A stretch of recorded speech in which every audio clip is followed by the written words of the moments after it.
దేశవ్యాప్తంగా పార్లమెంట్ ఎన్నికలు జరుగుతున్న సందర్భంలో ఎంతోమంది పార్లమెంటు అభ్యర్థులుగా పోటీ చేస్తున్న వాళ్ళందరూ కూడా తమ యొక్క ఆస్తులు అప్పులు కూడా ప్రకటించడం జరుగుతుంది. చాలామంది మన ఛానల్కి ఫోన్ చేసి మాధవీలత గారి యొక్క ఆస్తులు ఏంటి అంటున్నారు. మాధవీలత ఎవరంటే బీజేపీ అభ్యర్థి, తెలంగాణలోని హైదరాబాద్ నియోజకవర్గం నుంచి ఇప్పుడు అభ్యర్థిగా ఆమె పోటీలో ఉన్నారు. లేడీ సింగం అని ఇప్పుడు పిలువబడుతుంది తెలంగాణలో.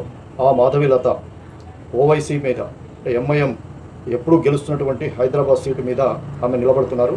ఆమె యొక్క ఆస్తులు ఏంటి అంటే 218 కోట్లుగా 218 కోట్ల 38 లక్షలుగా ఆమె అఫిడవిట్లో సమర్పించడం జరిగింది. ఆమె హైదరాబాద్ పార్లమెంటు నుంచి నిలబడుతున్నారు. అయితే అందులో 165 కోట్లు చరాస్తులుగా ఉన్నాయి, మిగతా 55 కోట్లు స్థిరాస్తులుగా ఉన్నాయని చెప్పి అన్నారు. అలాగే ఒక 5 కోట్ల 55 లక్షలు అప్పులు ఉన్నాయని చెప్పి ఆమె ఇప్పుడు అఫిడవిట్లో విడుదల చేయడం జరిగింది.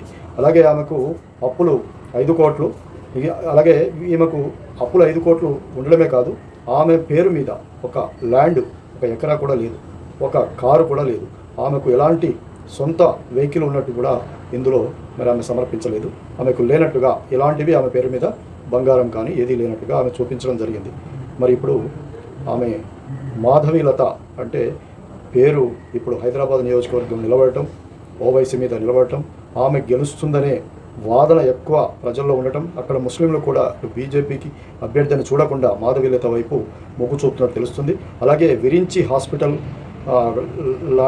విరించి హాస్పిటల్కి సంబంధించి హాస్పిటల్స్ చాలా ఉన్నాయి విరించివి, అక్కడక్కడ బ్రాంచీలు, అలాగే ఇంకా లిమిటెడ్ కంపెనీలు వేరేవి ఉన్నాయి. వీటిలో కూడా ఆమెకు షేర్ ఉన్నట్టుగా తెలుస్తున్నది. ఇవి మాధవీలతకు సంబంధించిన ఆస్తులు అప్పుల వివరాలు.